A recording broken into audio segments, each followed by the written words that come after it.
Welcome back to Heads or Tails Stories, where we bring you inspiring true tales of faith, sacrifice, and redemption that remind us how God works in mysterious ways. This channel is dedicated to sharing real stories about ordinary people who made extraordinary choices, stories that challenge, encourage, and restore your faith in humanity and divine providence. If you're just joining us, you absolutely need to watch part 1 first, to fully understand the incredible journey you're about to witness. In part 1, we met Sonia Carter, a 32-year-old woman running a small provision shop in Detroit, who'd been saving for 3 years, $13,800, to attend a modeling academy and finally chase her dream. Then a homeless little girl named Emma appeared outside her shop, and Sonia began feeding her every day.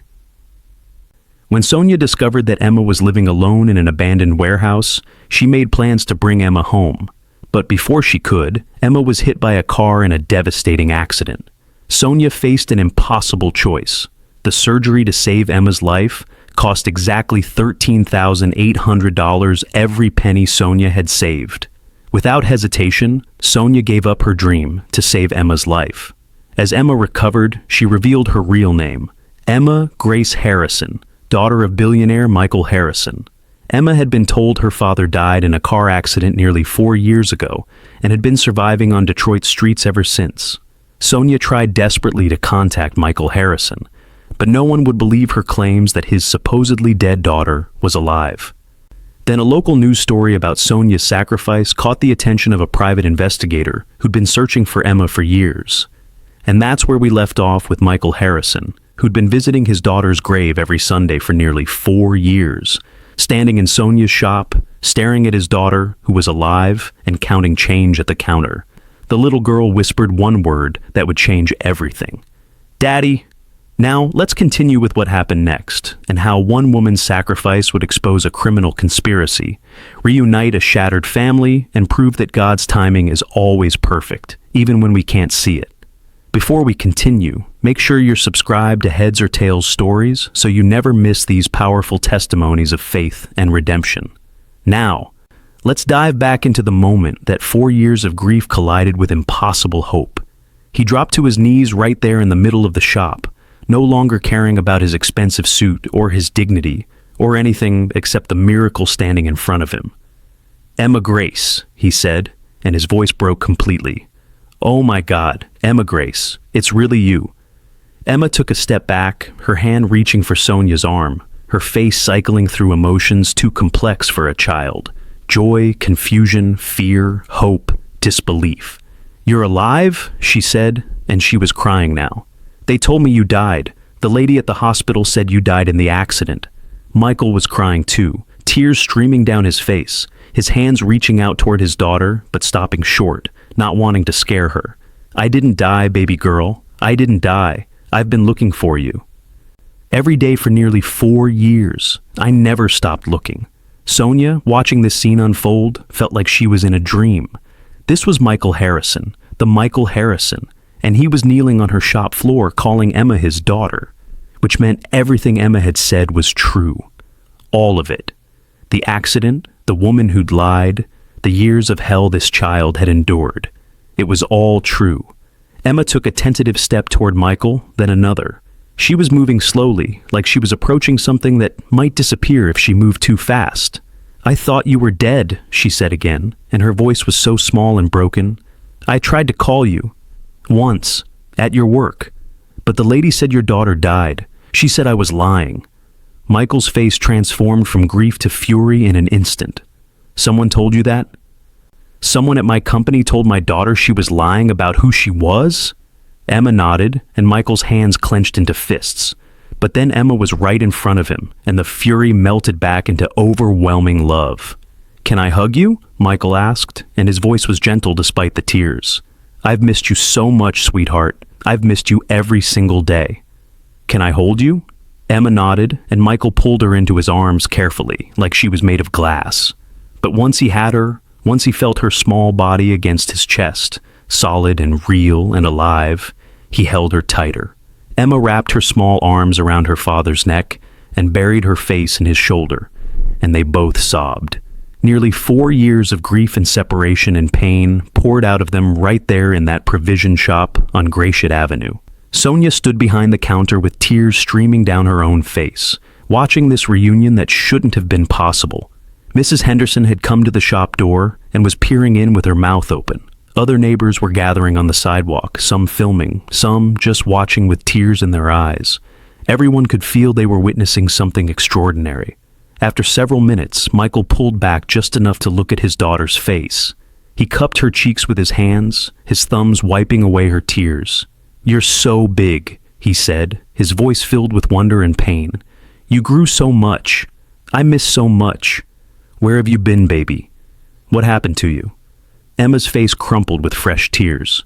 "I've been on the streets, Daddy, since I was 5. I ran away from the foster home they put me in because it was bad there. And I've been living outside ever since. I didn't know you were alive. I thought I was alone." Michael looked stricken. "On the streets? You've been homeless for nearly 4 years?" Emma nodded.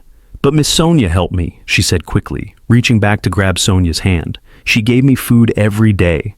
And when I got hit by a car, she paid for the surgery with all her money. She saved my life, Daddy. She saved me."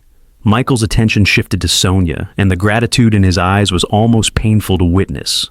"You're the woman from the news story," he said. "You're Sonia Carter." Sonia nodded. "Yes, sir. I'm Sonia." Michael stood up, keeping one hand on Emma's shoulder like he was afraid to let go.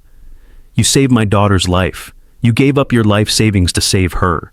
You've been taking care of her." "It was the right thing to do," Sonia said simply. "She needed help." Michael shook his head, his voice breaking again. "Most people would have called social services and walked away. You didn't. You gave up your dreams for a child you didn't even know. How can I ever thank you?" "You don't need to thank me," Sonia said. "Just take care of her. Love her. She deserves that." Michael nodded. "I will. I promise you I will. But please, I need to understand what happened." He looked down at Emma. "Baby, you said a woman at the hospital told you I died? Can you tell me what you remember?" Over the next hour, sitting in Sonia's small shop, while his security team kept curious neighbors at a respectful distance, Michael listened to Emma's story. He listened to her describe Patricia Hendricks.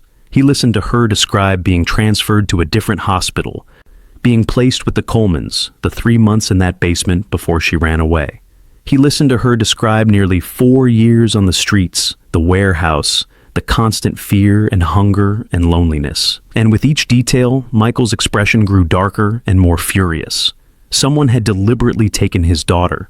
Someone had faked her death, shown him a body that wasn't hers, orchestrated an elaborate cover-up to keep them separated. Someone had condemned a 5-year-old child to years of homelessness and suffering. He pulled out his phone and called Marcus Webb. "I need you to run a full investigation on Patricia Hendricks, anyone associated with her, Ann Richard and Susan Coleman. And I need you to find out everyone who was involved in processing Emma's death certificate and the burial I've been visiting for nearly 4 years. I want names, addresses, financial records, everything. Use whatever resources you need. I don't care what it costs."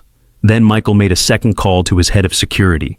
"James, I need you to coordinate with Detroit police and get FBI involvement. We have conspiracy, fraud, identity theft, child endangerment, and probably a dozen other charges. My daughter was kidnapped and someone needs to go to prison, now." While Michael made his calls, Sonia asked Emma if she wanted to sit down, and the girl nodded gratefully. Her leg was still healing, and standing for this long was starting to hurt. Sonia brought chairs for both Emma and Michael. and Linda came out from the back room where she'd been listening. "Are you Mr. Harrison?" Linda asked. Michael confirmed. Linda introduced herself as Sonia's mother and Emma's grandmother in every way that mattered. Michael shook her hand and thanked her profusely. Over the next few hours, more people arrived. Police officers came to take statements. A detective from a special victims unit came to talk to Emma gently. A social worker came to document the situation. And through it all, Michael never left his daughter's side. He held her hand, kept his arm around her shoulders, made sure she felt safe. Around 5 o'clock that evening, Emma was starting to fade. The emotional toll combined with the physical exhaustion from her still healing injuries was catching up. Michael noticed immediately. "Are you okay, sweetheart?" Emma nodded, but her eyes were drooping. "I'm just tired, Daddy. Michael looked at Sonia with an expression that mixed hope and desperation. Could you and your mother come with us? To my house? I know Emma trusts you, and I don't want her to feel scared or like I'm taking her away from people she cares about. Please, we have plenty of room. You could stay as long as you need to." Sonia looked at Emma, who was gripping her hand tightly and looking up with pleading eyes. "Please come, Miss Sonia. I want to be with my daddy, but I need you too. Please don't make me choose." "You don't have to choose, baby," Sonia said gently. "Of course we'll come, for as long as you need us." They made arrangements to close up the shop, and Linda went to their apartment to pack bags. Michael wanted to send people to help, but Linda insisted she could manage. Then they all climbed into the Mercedes Emma between Sonia and Michael in the back seat, Linda riding up front with James. As they drove through Detroit, Emma watched the neighborhoods change through the window. They passed from struggling areas into increasingly comfortable areas, through downtown, and finally into Bloomfield Hills, where houses sat on multi-acre lots behind gates. When they turned into Michael's driveway, Emma's eyes went wide. "This is where you live?" "This is where we live," Michael corrected gently. "This is your home, Emma. It always has been. We kept your room exactly the way it was." Emma looked uncertain. "I don't remember it very well." "That's okay," Michael said. "We'll make new memories." The car pulled up to a massive house, 3 stories of stone and glass, with manicured lawns and a circular fountain. As Emma climbed out, still holding Sonia's hand, the front door opened and an older woman rushed out. She was in her mid-60s with gray hair and Michael's same eyes, and when she saw Emma, she stopped dead and pressed both hands over her mouth. "Grandma?" Emma said hesitantly, and the woman burst into tears. "Emma! Oh, my precious Emma!" She rushed forward and dropped to her knees, pulling Emma into a hug. "We thought you were gone. We thought we'd lost you forever. Oh, thank you, God. Thank you, Jesus." This was Michael's mother, Patricia Harrison Patty, to friends and family. She'd been searching desperately for Emma while her son was in a coma after the accident. When authorities told her Emma was dead, it had broken something inside her, until now. Inside the house, Sonia and Linda felt like they'd stepped into a different world. The entryway had marble floors and a massive chandelier. The living room had furniture worth more than Sonia's entire shop. But what made Sonia's chest tighten were the photographs. Every surface held framed pictures Emma as a baby, Emma taking first steps, Emma playing in the yard, Emma with Michael and his late wife. The house was a shrine to the little girl they'd lost. Michael noticed Sonia looking. "We couldn't bear to put them away," he said quietly. It felt like erasing her. Sonia understood. This family had been grieving for nearly 4 years. Emma was led upstairs to what Michael said was her bedroom. When he opened the door, Emma gasped. The room was fit for a princess, a white canopy bed with pink and purple bedding, shelves full of toys and books, a reading nook by the window. Everything was exactly as it had been nearly 4 years ago.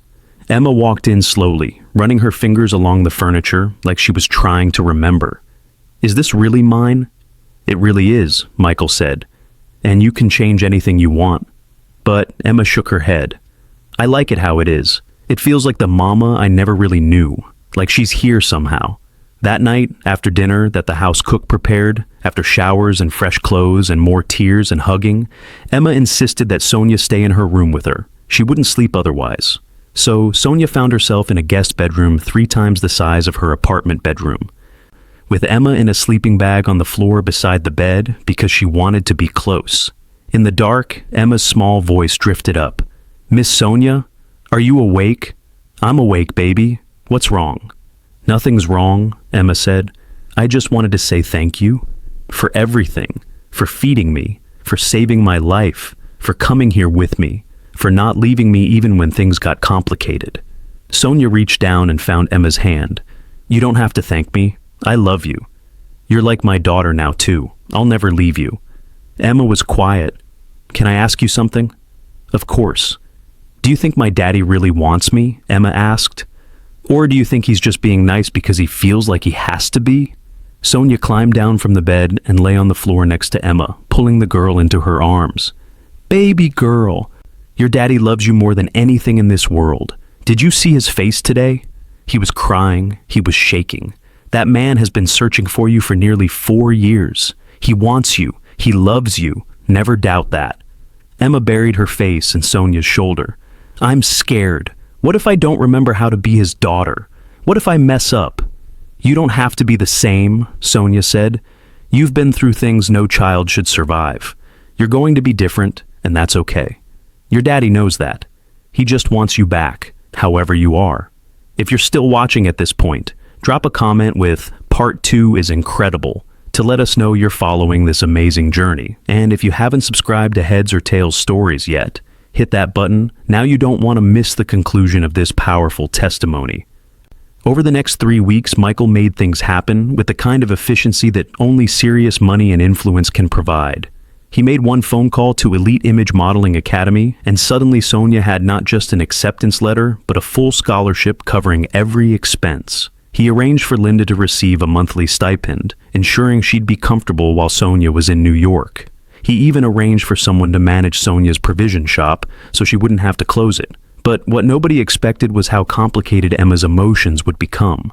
When Michael first proposed Sonia going to modeling school, Emma had seemed supportive. But as the departure date got closer, Emma began to change. She became clingy, always needing Sonia nearby. She had nightmares. She'd get quiet and withdrawn. 3 days before Sonia was supposed to leave, Emma finally broke down. I don't want you to go, she sobbed. I know I should be happy for you, but I don't want you to leave. Please don't leave me. Sonia pulled Emma into her arms. Oh, sweetheart, I'm not leaving you. I'm just going to school. But what if you don't come back? Emma cried. Everyone always leaves and they never come back. What if you decide you like New York better? What if you forget about me? Baby girl, I could never forget you, Sonia said firmly. You're part of my heart now. Emma pulled back. Promise? Promise you'll call me every day? Promise you'll come back? Promise you won't disappear like everyone else? I promise, Sonia said. Every single day, we'll talk. Michael had been standing in the hallway and came in.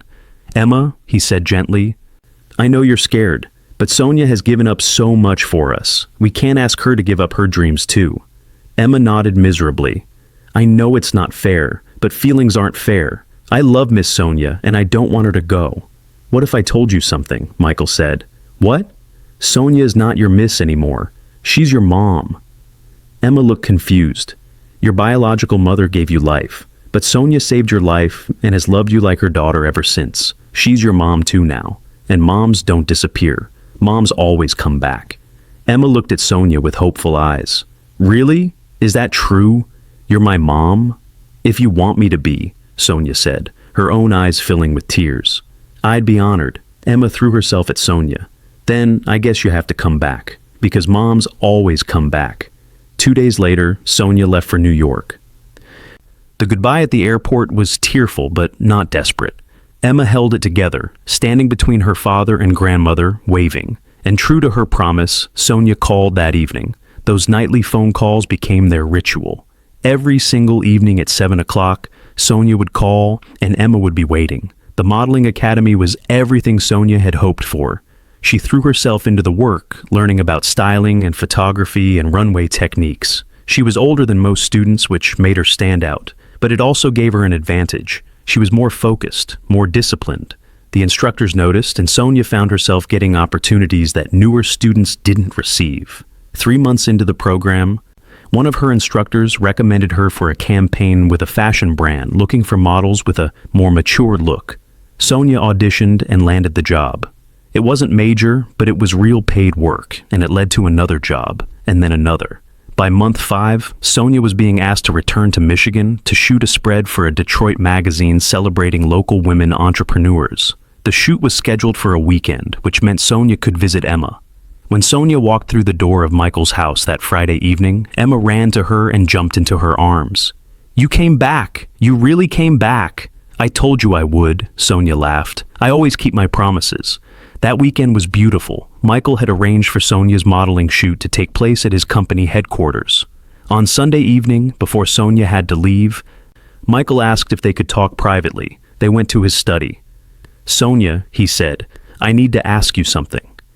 Emma loves you, Michael began, more than I think either of us fully understood. And watching her with you this weekend, watching how she lights up when you're around, I realized something. Realized what? that our family isn't complete without you, Michael said. He leaned forward. I know this is complicated, but you've become essential to Emma's healing. And if I'm being honest, you've become important to me too.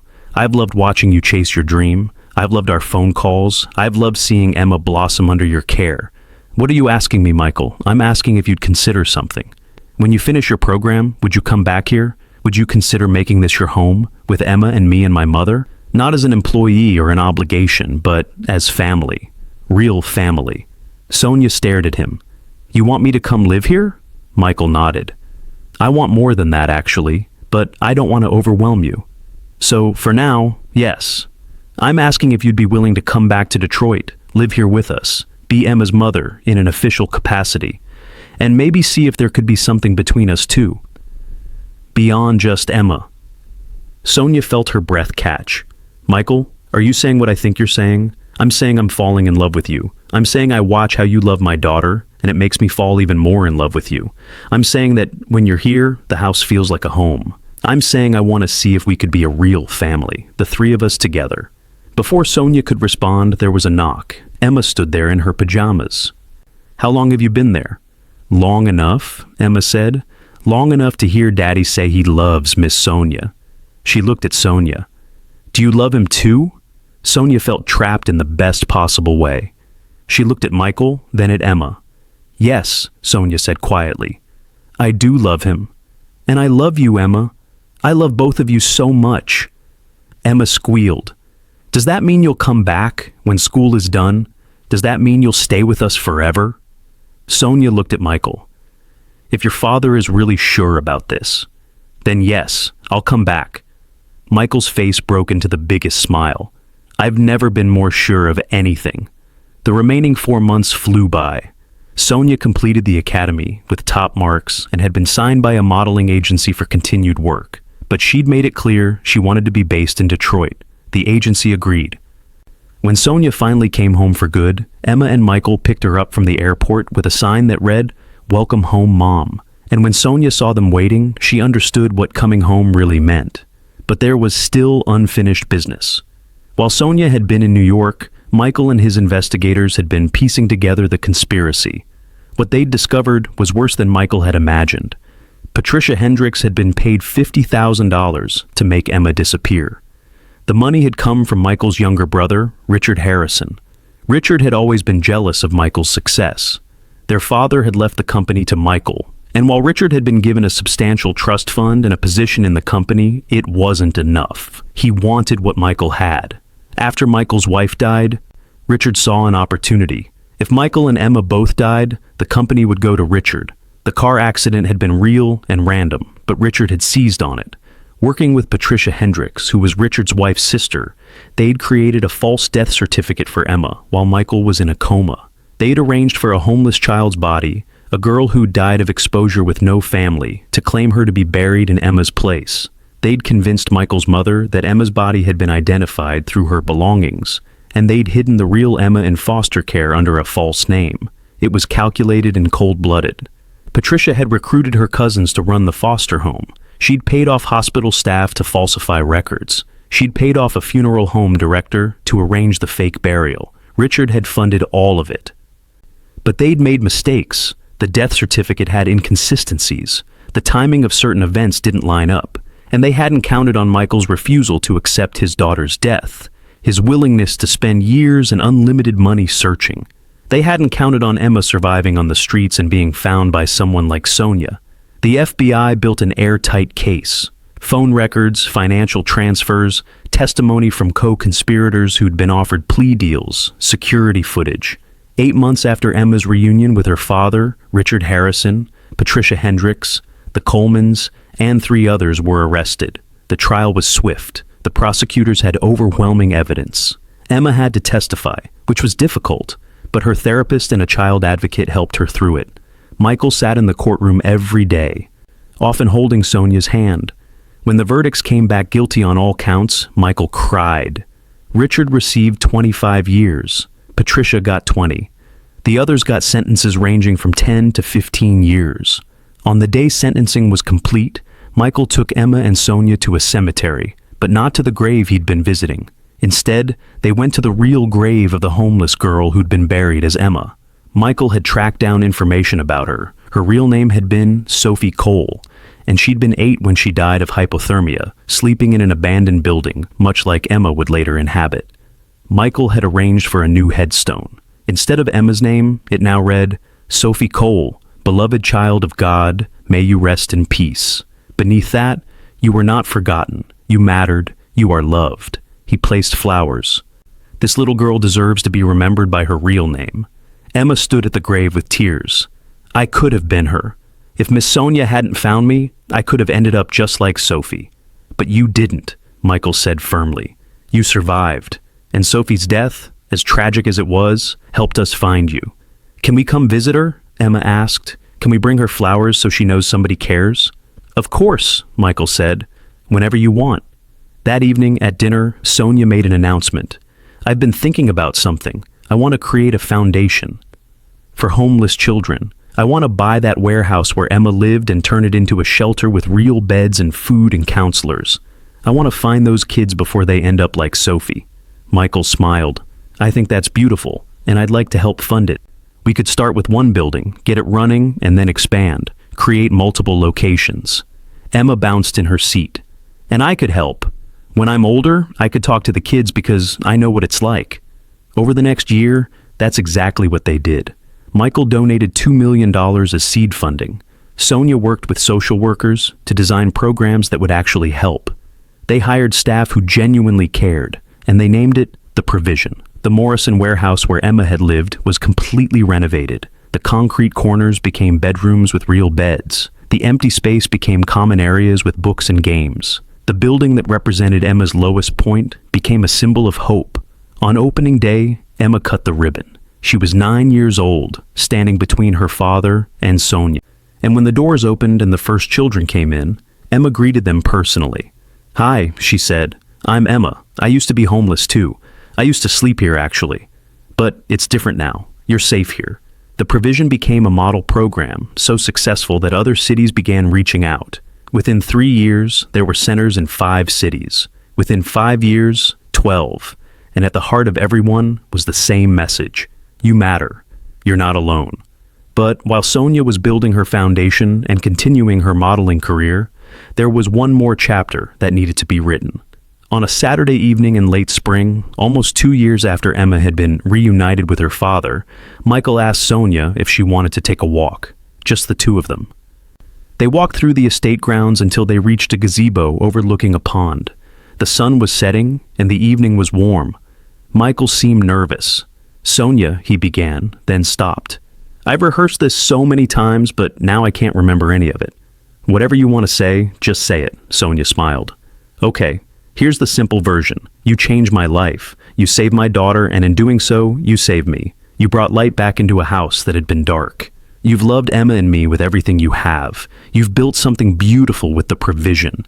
You're everything I never knew I needed, and I want to make it official. He pulled a small box from his pocket and got down on one knee. Sonia Carter, will you marry me? Will you officially become Emma's mother and my wife? Will you let me spend the rest of my life trying to make you as happy as you've made us? Sonia was crying before he finished. Yes. Yes, absolutely. Yes. Michael slipped the ring on her finger and pulled her into a kiss. When they pulled apart, they heard cheering. Sonia turned to see Emma, Linda, and Patty at the edge of the path, having followed to witness this moment. Emma was jumping and shouting. She said, yes. She said, yes. My mom said, yes. The wedding took place 4 months later in the same gazebo. It was small, just close family and friends. Emma was the flower girl and took her role seriously. When the pastor asked if anyone objected, Emma shouted, "Nobody better!" which made everyone laugh. At the reception, Sonia gave a speech that had everyone in tears. She talked about a Tuesday afternoon when she'd been preparing to eat her lunch, about a little girl standing outside her shop, about a choice that felt impossible but turned out to be the best decision she'd ever made. I gave up $13,800, Sonia said, looking at Emma. I gave up 3 years of savings and a dream I thought was my destiny. And in return, God gave me a daughter I love more than life itself. She looked at Michael. He gave me a man who shows me every day what real love looks like. She gestured to the room. He gave me a family and a purpose and a life so much richer than any modeling career could have been. So, here's to the provision, to God's perfect timing, to sacrifice that transforms into blessing. Everyone raised their glasses. To the provision. Emma climbed down and ran to hug Sonia. And Michael joined them, and the photographer captured that moment, the three of them embracing. The years that followed were full and beautiful. Emma grew up surrounded by love, though she never forgot where she'd come from. She went to therapy regularly, processing her trauma. She excelled in school and developed a passion for advocacy work. By 13, she was speaking at fundraisers for The Provision. Sonia's modeling career continued but evolved. She became known for advocacy modeling campaigns, highlighting women over 30, campaigns supporting homeless youth. She used her platform intentionally. Michael expanded Harrison Manufacturing and made it a point to hire from the Provision's programs. He created apprenticeships teaching manufacturing skills, giving young adults career paths. Linda and Patty became best friends, the two grandmothers spoiling Emma appropriately. They volunteered together at the Provision. On Emma's 16th birthday, the family took a trip back to Carter's Corner shop. Sonia still owned it. They went inside, and Sonia showed Emma the exact spot where they'd first met. "This is where I was, and you were right there, on the sidewalk. I was eating lunch and you were staring at it like you'd never seen food before." Emma smiled, though her eyes were sad with memory. "I was so hungry that day. I'd been 2 days without eating. I saw you through the window and almost didn't come closer because I was scared. But then you called to me." Sonia nodded. "I asked if you were hungry, and you looked at me like you couldn't believe someone was being kind." Emma walked to the door and stood in the spot where she'd stood years ago as a scared 8-year-old. "If you could go back and talk to me that day, what would you tell little me?" Sonia thought. "I'd tell you that everything you're about to go through is worth it. That the accident and the hospital and the fear, all of it, leads somewhere beautiful. I'd tell you to trust the woman sharing her lunch because she's not just giving you food. She's giving you your life back. What would you tell little you?" Emma's eyes filled with tears. "I'd tell her to hold on, that it gets better, that she's going to find her daddy again, that she's going to get a mom who sacrifices everything for her, that she's going to have a real home and a family and a purpose. I'd tell her that all those nights in the warehouse, none of it is wasted. It's all building her into someone strong enough to help other kids like her." Michael put his arm around Emma, and we'd all tell her that she's loved, that she always was loved, even when she couldn't feel it, that her story was being written by a God who was paying attention. They stood there together, the family built through tragedy and choice and faith, standing in the place where it had all begun. They took a photo, the family standing in front of Carter's Corner shop. That photo would go in the entrance of every Provision center as a reminder. One act of kindness can change everything. One meal can save a life. One choice can ripple out impossibly. Emma graduated high school with honors and was accepted to multiple universities. She chose University of Michigan with a double major in social work and nonprofit management. She knew exactly what she wanted to do: expand the Provision, create more programs, reach more kids. During Emma's sophomore year, she was invited to speak at a national conference on child welfare, the keynote speech. She was 20 and being asked to address social workers, policymakers, and advocates from across the country. Sonia and Michael sat in the front row as Emma walked onto the stage. "My name is Emma Grace Harrison," Emma began. "And I was homeless, not because my family didn't want me, but because powerful people decided I was inconvenient. I slept in an abandoned warehouse from age 5 to age 8. I ate from dumpsters. I survived in ways no child should." The audience was silent, riveted. But this isn't a story about tragedy. It's a story about one woman who decided that my life mattered. Her name is Sonia Carter Harrison, and she's my mom. She's sitting right there. Emma pointed. "When she met me, I was nobody, a dirty kid begging for food, and she gave me her lunch. Then she gave me breakfast and lunch every day for weeks. Then I got hit by a car and she gave up her entire life savings, $13,800 she'd spent 3 years saving to pay for my surgery." Emma paused. She didn't know my father was wealthy. She didn't know there would be any reward. She just knew a child needed help, and she sacrificed everything to provide it. And because of that choice, I found my father again. I got a real family. I got safety and love. And now I spend my life working with the provision to be for other kids what my mom was for me. The speech continued for 20 more minutes, Emma weaving together statistics with personal stories. She ended with a call to action that brought people to their feet. Every day, children are sleeping in places that are dangerous and cold. Every day, kids are wondering if anyone cares. And every day, we have the choice my mom had. We can look away, or we can share our lunch. The question isn't whether these kids deserve help. The question is whether we're willing to provide it. The standing ovation lasted 5 minutes, and when Emma left the stage, she went straight to Sonia and Michael. "How'd I do?" "You changed the room," Michael said proudly. Sonia pulled Emma into a tight hug. "I'm so proud of you. You took your pain and turned it into purpose." That conference led to increased funding for child welfare programs across the country. 3 states implemented new policies based on recommendations from the provision. Emma became a recognized voice in child advocacy circles. But perhaps the most meaningful moment came 2 years later when Emma was 22. She was doing outreach work, visiting encampments where homeless youth gathered when she met a little girl who was 10. The girl, Maria, had been living on the streets for 8 months after running away from an abusive foster home. She was defensive and scared. Emma sat down next to Maria. "I used to sleep in an abandoned warehouse when I was about your age. I know what this feels like." Maria looked skeptical. "No, you don't. You're dressed nice. You probably live in some fancy house." Emma smiled gently. "You're right that I live in a house now. A really nice one, actually. But you're wrong that I don't understand. I lived on these streets for years. I ate from dumpsters. I slept under bridges. I was scared every single night, just like you're scared."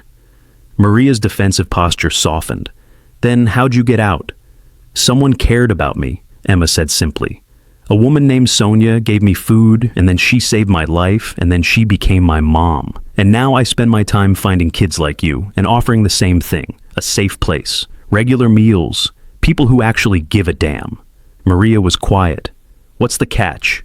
"No catch," Emma said. "You come with me to the provision. You get a real bed and real food. We'll work on finding you a better placement than the foster home you ran from. And if you hate it, you can leave." It took 3 more conversations before Maria agreed to come. But she did come. And 6 months later, she was thriving. She'd been placed with a foster family who actually cared. She was back in school. She was smiling. Emma told Sonia about Maria one evening. "When I saw her, I saw myself. Same age I was when I left that foster home. Same fear, same certainty that nobody cared. And being able to reach her felt like closing a circle. Like my suffering wasn't meaningless." "That's redemption," Sonia said. "When God takes the worst things we've been through and uses them to help others. That's how you know nothing is wasted." Emma nodded. "I used to be so angry about those years on the streets, all the normal childhood experiences I missed. But now, I think maybe I needed to go through that to become who I am, to understand what these kids need." "Does that mean you're glad it happened?" Michael asked gently. "No," Emma said immediately. "I'm not glad. It was horrible, and I still have nightmares sometimes. But I'm glad that something good came from it. I'm glad my story can give hope. I'm glad my pain has purpose." The provision continued to grow. By the time Emma was 25, there were centers in 20 cities. They'd helped thousands of children. The success rate was remarkable. 78% of children who spent at least 3 months at a provision center either reunited successfully with family or found stable placements. Another 15% aged out with job skills, housing support, and ongoing mentorship. Only 7% returned to homelessness, and the provision never stopped trying to reach even those kids. Emma eventually became director of the provision's national operations. Sonia remained on the board and was heavily involved in fundraising. Michael provided financial backing and business expertise. Linda and Patty volunteered weekly, becoming beloved grandmother figures. The whole family was united in the mission that had grown from one woman sharing her lunch. On Sonia's 45th birthday, the family gathered for dinner at the restaurant where Michael had proposed. Every year on Sonia's birthday, they went there to celebrate. Emma, now 25, stood to give a toast. "Mom," Emma began, 13 years ago, you gave up everything you'd worked for to save my life. You paid $13,800 money that represented 3 years of sacrifice and dreams to keep me alive. At the time, you didn't know how that choice would turn out, Emma continued. Now, 13 years later, let's talk about what came from that choice. You found a family in love and a life you never imagined. Dad found his daughter again. I found safety and healing and purpose. And the provision has helped over 15,000 children. 15,000 children who might have ended up like I would have without you. She raised her glass. So here's my toast. To the woman who taught me that sacrifice isn't losing something, it's investing in something better. To the mom who showed me that love means action, not just words. Thank you for choosing me. Thank you for saving me. Thank you for showing me what it means to love without counting the cost. Everyone raised their glasses. To Sonia. To the provision, Emma added softly. Always. Sonia was crying. She looked around the table at her family, at Michael, who loved her deeply, at Emma, who'd become such an incredible woman, at Linda and Patty, at the extended provision staff. I gave up $13,800, Sonia said. I thought I was giving up everything, but God knew better. He knew that money was never about modeling school. It was about being in the right place with exactly the right amount, at exactly the right time, to save a little girl's life. She looked at Emma, and saving your life led to finding your father, which led to building the provision, which led to saving thousands more. My sacrifice wasn't an ending, it was a beginning. That night, after the celebration, Sonia went to her office where she kept mementos. The wooden box that once held her savings sat on a shelf, still empty but preserved. Next to it was a framed photograph from that first day someone had snapped a picture of Sonia handing food to 8-year-old Emma, capturing the moment. Next to that photo was another Emma at 25, standing in front of the Provisions flagship center, surrounded by smiling children. One little girl saved had become a woman, saving thousands. One act of kindness had rippled outward impossibly. Sonia picked up a notebook where she'd been documenting stories from provision centers. There were pages and pages, children who'd been found and helped, families reunited, lives changed. She added a new entry. Today is my 45th birthday. 13 years since I spent my last dollar to save Emma's life. If I could go back and talk to 32-year-old me, standing in that hospital looking at an impossible choice, I would tell her this: do it. Sacrifice everything. Because what feels like losing your future is actually finding your purpose. Trust God. Trust that $13,800 isn't just money, it's an investment in a miracle you can't yet see. She closed the notebook and looked out the window at the grounds where Emma and Michael were walking, deep in conversation about expansion plans for the provision. Her daughter and her husband working together to save more children, her family built on sacrifice and choice and faith. And Sonia understood something profound. The provision had never been about money. It had been about God providing exactly what was needed at exactly the right time. He'd provided Sonia with savings that matched the surgery cost to the penny. He'd provided Emma with a rescue just when she needed it most. He'd provided Michael with his daughter restored. And through all of it, he'd been writing a story about how sacrifice transforms into blessing when we trust him with our most precious things. Before we close, we want to hear from you. What touched your heart most about Sonia and Emma's incredible journey? Have you ever made a sacrifice that felt impossible but turned out to be exactly right? Share your thoughts in the comments below. Your story might be exactly what someone else needs to hear today. And if this story encouraged you, please share it with someone who needs hope right now. Sometimes a story about one person's sacrifice is the push someone else needs to make their own leap of faith. Make sure you're subscribed to Heads or Tails, stories so you never miss another testimony of faith, sacrifice, and redemption. We bring you real stories about how God works in mysterious ways, turning our darkest moments into our greatest testimonies. Hit that notification bell so you're always first to know when we post new content. Because here's what Sonia and Emma's story proves. Nothing given in love is ever wasted. Every sacrifice made in faith is honored by a God who sees and remembers and rewards in ways we cannot predict. Thank you for watching Heads or Tails stories, and may you find the courage to share your lunch, to sacrifice your comfort, to choose love over self-interest, knowing that the provision you offer might just save a life. God bless you, and we'll see you in the next story.